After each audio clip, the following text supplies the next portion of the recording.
ഞാൻ വാങ്ങിയത്.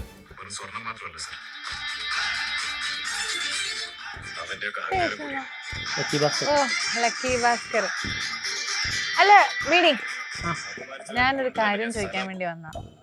എന്റെ ഫ്രണ്ട്സ് എല്ലാവരും സ്റ്റോക്കിൽ ഇൻവെസ്റ്റ് ചെയ്യാന്ന് ഇങ്ങനെ പറയുന്നുണ്ട്. എനിക്കിതിനെ പറ്റി വലിയ ധാരണയില്ല. ഇതെങ്ങനെയാ ഇൻവെസ്റ്റ് ചെയ്യുക, അതിന്റെ മാനദണ്ഡങ്ങൾ എന്തൊക്കെയാണെന്നുള്ള കാര്യങ്ങളെ പറ്റി കുറച്ച് ഡൗട്ട്സ് ഉണ്ട്. ബീഡിനൊരു അഗ്രഹഗണ്യനാണല്ലോ, അതുകൊണ്ട് ഇത് എന്താണെന്ന് ജസ്റ്റ് ഒന്ന് പറഞ്ഞു തരുമോ എനിക്ക് ഇതിനെ പറ്റിയുള്ള ധാരണ കിട്ടാൻ വേണ്ടി? സ്റ്റോക്ക് മാർക്കറ്റിനെ പറ്റിയല്ലേ? അത് ഫണ്ടൊക്കെ ഉണ്ടോ കയ്യില്? എനിക്ക് ഒരു വർഷം കഴിയുമ്പോൾ ഒരു 5 കോടി റിട്ടേൺ കിട്ടുന്ന രീതിയിലൊരു ഫണ്ട് എന്റെ അടുത്തുണ്ട്.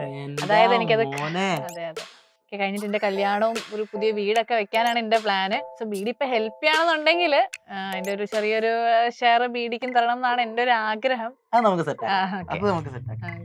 അപ്പോ ഒരു ഐഡിയ ഇല്ല ഇതിനെ പറ്റി, സ്റ്റോക്ക് മാർക്കറ്റിനെ പറ്റിയിട്ട്? ചെറിയൊരു ഐഡിയ. ഇത് സ്റ്റോക്ക് മാർക്കറ്റിന്റെ സംഭവം എന്താന്ന് വെച്ചാൽ, നീ ആ സിനിമയിൽ കണ്ടിട്ടില്ലേ? അതായത് ഇപ്പോ ദുൽഖർ ഇപ്പോൾ സ്റ്റോക്ക് ഒക്കെ വാങ്ങുന്നത് എങ്ങനെയാന്ന് വെച്ചാൽ അവരൊരു ഏജന്റിനെ വിളിച്ച് പറഞ്ഞിട്ടാണ്. അപ്പോൾ ഇപ്പോൾ നമ്മളിപ്പോൾ അതിനൊന്നും ആവശ്യമില്ല, നമുക്ക് മൊബൈൽ ഫോൺ തന്നെ നമുക്ക് എന്ത് ചെയ്യാൻ പറ്റും, ആക്സസ് ചെയ്യാൻ പറ്റും. അതിന് ഒരുപാട് എന്താ പറയുക ബ്രോക്കർമാരെ ആപ്ലിക്കേഷൻസ് ഉണ്ടാവും, അത് നമ്മൾ പർച്ചേസ് ചെയ്യണം. സോ അത് മെയിൻ മാനദണ്ഡം 18 വയസ്സാവണം, ദെൻ ബാങ്ക് അക്കൗണ്ട് ഉണ്ടാവണം, ഡിമാറ്റ് അക്കൗണ്ട് ഉണ്ടാവണം. ഇതൊക്കെയാണ് ഇതിന് മെയിൻ ആയിട്ടുള്ള ക്രൈറ്റീരിയാസ്. അപ്പോൾ നീക്ക് ഇപ്പോൾ ഇതൊക്കെ ഓക്കെ ആയിരിക്കും എന്ന് വിചാരിക്കുന്നു. അപ്പോൾ ഇത് മെയിനായിട്ട് ഇതിന് ബാക്കിൽ നടക്കുന്ന ആക്ഷൻ എന്താണെന്ന് വെച്ചാൽ, ഇപ്പോൾ ഒരുപാട് കമ്പനീസ് സ്റ്റോക്ക് മാർക്കറ്റിൽ ലിസ്റ്റ് ചെയ്തിട്ടുണ്ടാവും. അപ്പോൾ ഈ ലിസ്റ്റ് ചെയ്ത കമ്പനീസിന്റെ ഷെയർ നമുക്ക് വാങ്ങാൻ പറ്റും. ഇപ്പോൾ ഉദാഹരണത്തിന് നോക്കുകയാണെങ്കിൽ ഇപ്പോൾ ടാറ്റ മോട്ടോഴ്സ്, റിലയൻസ്, ഇതൊക്കെ വലിയ വലിയ കമ്പനീസ് ആണ്, സ്റ്റോക്ക് മാർക്കറ്റിൽ ലിസ്റ്റ് ചെയ്ത കമ്പനീസ് ആണ്. സോ ഈ കമ്പനീസിന്റെ ഷെയറുകൾ, ലക്ഷക്കണക്കിന് ഷെയറുകൾ നമുക്ക് എന്ത് ചെയ്യാൻ പറ്റും, ഒന്ന് നമുക്ക് വാങ്ങാൻ പറ്റും. അതിന് മാർക്കറ്റ് പ്രൈസ് എന്താണോ ആ പ്രൈസ് കൊടുത്ത് നമുക്ക് കളക്ട് ചെയ്യാൻ പറ്റും. പ്രോഫിറ്റ് എപ്പോഴാണ് നമുക്ക് ലാഭം? അതൊക്കെ ഉണ്ടാവും, 2 ടൈപ്പ് ഓഫ് പ്രോഫിറ്റ് ഉണ്ടാവും. അതെങ്ങനെയാന്ന് വെച്ചിട്ടാണെങ്കിൽ, ഇപ്പോൾ നമ്മളിപ്പോൾ ഒരു സ്റ്റോക്ക് വാങ്ങി, ഇപ്പോൾ ടാറ്റ മോട്ടോഴ്സിന് സ്റ്റോക്ക് ഇപ്പോൾ വാങ്ങിയെന്ന് വിചാരിക്കാം. അപ്പൊ അങ്ങനെയാകുമ്പോൾ കമ്പനി ഡിവിഡൻഡ് കൊടുക്കും. ഡിവിഡൻഡ് കൊടുക്കുമ്പോൾ നമുക്കൊരു ചെറിയൊരു ലാഭവിഹിതം കിട്ടും. ഒന്നത്. രണ്ടാമത്തത്, ഇപ്പൊ നമ്മളിപ്പോ ടാറ്റ മോട്ടോഴ്സ് ഇപ്പോൾ 800 രൂപക്ക് ടാറ്റ മോട്ടോഴ്സ് വാങ്ങിയെന്ന് വിചാരിക്കാം. കുറച്ച് കഴിയുമ്പോൾ ഓട്ടോമാറ്റിക്കലി വില കൂടും. ഓക്കെ, അപ്പൊ ഒരു 1500 രൂപയെന്ന് വിചാരിക്കാം. അപ്പൊ എത്ര രൂപ ലാഭം കിട്ടി? 900. അതെ. അപ്പൊ ലാഭം കിട്ടിയല്ലോ. അപ്പൊ ഇങ്ങനെ നമുക്ക് എന്ത് ചെയ്യാൻ പറ്റും, മറിച്ച് വിൽക്കാനും പറ്റും. അതായത് 800 രൂപക്ക് ഒരു സാധനം വാങ്ങി നമ്മൾ ഒരു 1500 രൂപക്ക് നമുക്ക് 700 രൂപ ലാഭം കിട്ടുമല്ലോ. അപ്പൊ അങ്ങനെ നമുക്ക് എന്തെങ്കിലും ലാഭം കിട്ടാൻ സാധ്യത. അതെ, ഇങ്ങനെ ഒരുപാട് ലാഭം കിട്ടാനുള്ള ഒരു വഴിയാണ്. ലക്കി ഭാസ്കറിന്റെ മാതിരി പൈസക്കാരികളോ ഫണ്ട് എത്രയുണ്ട് ഇതില്? കൃത്യം പറഞ്ഞാൽ 750 രൂപയുണ്ട്.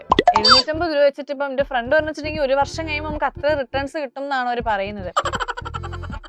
ഏകദേശം 5 കോടി അടുത്തൊക്കെ കിട്ടുമെന്നാണ്. പിന്നെ 5 കോടി കിട്ടൂലേന്നോ? നമുക്ക് കാർ വേണ്ടേ? കാറും വീട് വെക്കണം, വീട് കല്യാണത്തിനുള്ള. നമുക്ക് വേണമെങ്കിൽ മാവൂർ റോഡ് 2 ഏക്കർ സ്ഥലം വാങ്ങാനുള്ള സ്ഥലം പൈസ ബാക്കിയായിരിക്കും. എന്നാലും 250 രൂപ ഉള്ളത് കളിയാക്കിയതാണോ?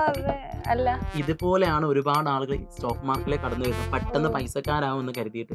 എന്നാൽ അറിയാത്ത ഒരുപാട് ആളുകൾ ഇതിലേക്ക് വരുന്നതോട് കൂടിയിട്ട് ഒരുപാട് പണം നഷ്ടമാവുക ചെയ്യുന്നത്. അപ്പൊ സ്റ്റോക്ക് മാർക്കറ്റ് എന്ന് പറഞ്ഞിട്ടാണെങ്കിൽ നമുക്കിപ്പോ എന്താ പറയാ, പെട്ടെന്ന് പൈസക്കാരാൻ പറ്റുന്ന സംഭവമല്ല. ഇതിനെപ്പറ്റി പഠിച്ച് അറിഞ്ഞ് നമ്മൾ ഈ ഒരു ഫീൽഡിലേക്ക് വരാണെങ്കിൽ നമുക്ക് നല്ലൊരു പ്രൊഫഷൻ ആക്കി കൊണ്ടുപോകാൻ പറ്റുന്ന ഒരു ഏരിയ ആണ് സ്റ്റോക്ക് മാർക്കറ്റ് എന്ന് പറഞ്ഞാൽ. അപ്പൊ കുറച്ച് കാര്യങ്ങളൊക്കെ പഠിച്ചിട്ട് നമ്മൾ ചെയ്യുകയാണെങ്കിൽ, പിന്നെ 750 രൂപക്ക് കിട്ടുന്നൊക്കെയാണെങ്കിൽ ചെറിയൊരു എമൗണ്ട് റിട്ടേൺ കിട്ടത്തുള്ളൂ. അതൊക്കെ ശ്രദ്ധിച്ചാലേ. അതെ. അപ്പം വീടിന് ഇതിനെപ്പറ്റി നല്ല ധാരണ ഉണ്ടല്ലേ സ്റ്റോക്ക് മാർക്കറ്റ്? അതെ, നല്ലൊരു തെറ്റിദ്ധാരണ. എനിക്കൊരു 1500 രൂപ കടം തരുമോ? ഇല്ല, ഞാനേ എനിക്ക് പൈസ ഉണ്ടായിരുന്നില്ല. എനിക്കൊരു 10 രൂപ ചാടുകയും. സ്റ്റോക്ക് മാർക്കറ്റിൽ ഇൻവെസ്റ്റ് ചെയ്യുന്നവർ ലാഭനഷ്ടങ്ങൾ സ്വയം സഹിക്കേണ്ടി വരും എന്ന കാര്യം നിങ്ങൾ ഓർമ്മിപ്പിക്കുന്നു. Security exchange board of India പറയുന്ന റിപ്പോർട്ടുകൾ പ്രകാരം NSE, BSE തുടങ്ങിയ ഇൻഡെക്സുകളിൽ ഇൻവെസ്റ്റ് ചെയ്യുമ്പോൾ തേർഡ് പാർട്ടിയിൽ നിന്നും അഡ്വൈസുകൾ സ്വീകരിക്കാതെ സ്വയം ഇൻവെസ്റ്റ് ചെയ്യേണ്ടതാണ് എന്ന് അറിയിക്കുന്നു.